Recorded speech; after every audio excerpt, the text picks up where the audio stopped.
usaha kalian? Chief Shilin Pak. Kalian? Fry Pak. Baik, saya beri waktu 1 menit untuk kalian menjelaskan profil usaha kalian. Mulai dari siapa? Saya Pak. Silakan.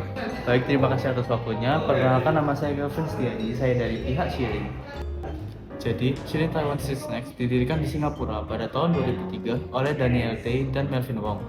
Shilin Taiwan Street Snacks menawarkan berbagai hidangan khas Taiwan dengan salah satu yang paling populer adalah menu XXL Crispy Chicken. Nama Shilin berasal dari pasar malam Shilin di Taipei, Taiwan yang terkenal dengan makanan jalanan yang lezat. Konsep restoran Shilin Taiwan Street Snacks adalah untuk membawa pengalaman pasar malam Shilin ke Singapura dan menawarkan makanan jalanan Taiwan yang otentik dan lezat kepada pelanggan di seluruh dunia. Baik, kalian? Baik, terima kasih. Perkenalkan, nama saya Jennifer dari pihak Fry dan ini rekan saya. Saya Betran. Oke, jadi saya akan menjelaskan tentang Fry. Fry ini adalah restoran cepat saji yang menyediakan crispy chicken. Dan seiring dengan pertumbuhannya, Fry sudah membuka banyak sekali cabang di berbagai lokasi di Indonesia yang menjadikannya semakin dikenal di kalangan penggemar kuliner. Dan Fry ini juga digemari oleh anak-anak, remaja hingga dewasa. Oke, sekarang kalian bisa menjelaskan environment perusahaan kalian. Mau mulai dari siapa? Kami, Pak. Saya Betran, Pak. Ya, saya tahu. Baik, maaf Pak, sekarang saya akan menjelaskan external environment dari Fry.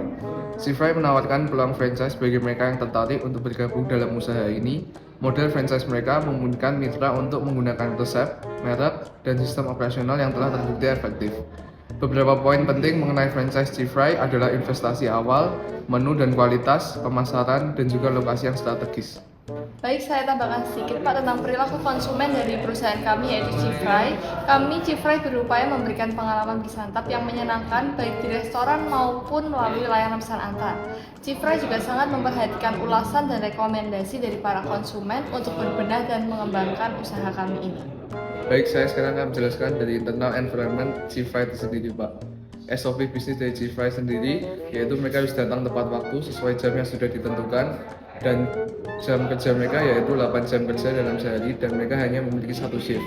Lalu dari segi marketing bisnis tersebut, Fry yang berada di UC World ini hanya membuka stand dan tidak menerima pesanan melalui GoFood, GrabFood, ataupun Shopee Food.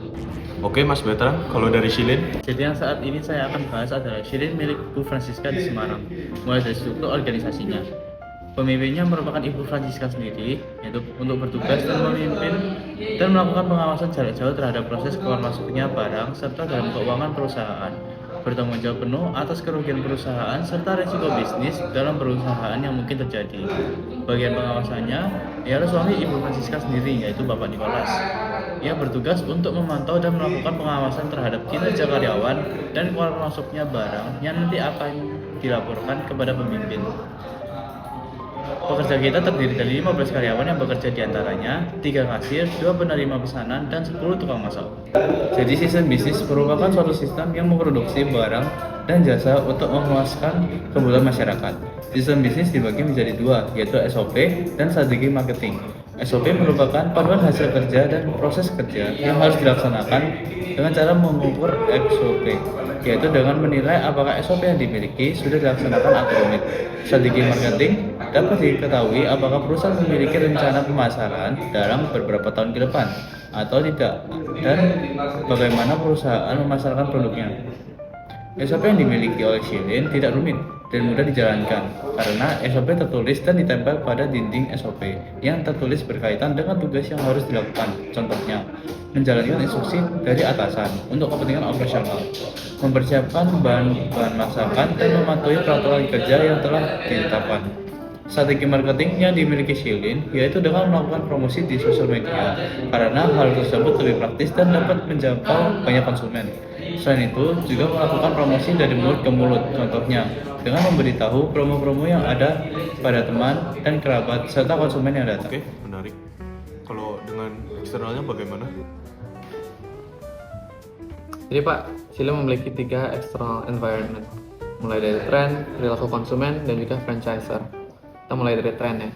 Jadi saat Shilin pertama kali ada di Indonesia, itu peminat akan Shilin sangatlah banyak, Pak. Bahkan sampai hari ini pun, Shilin tetap menjadi makanan cepat saji khas Taiwan yang diminati oleh banyak warga Indonesia.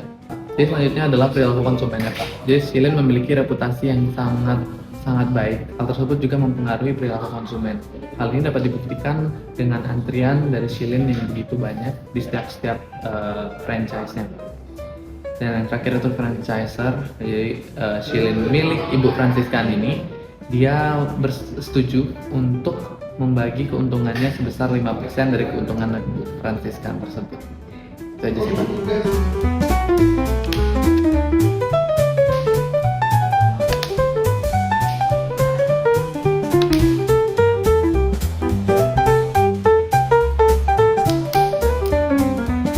Baik, inilah keputusan terakhir saya. Kalian semua silakan pulang.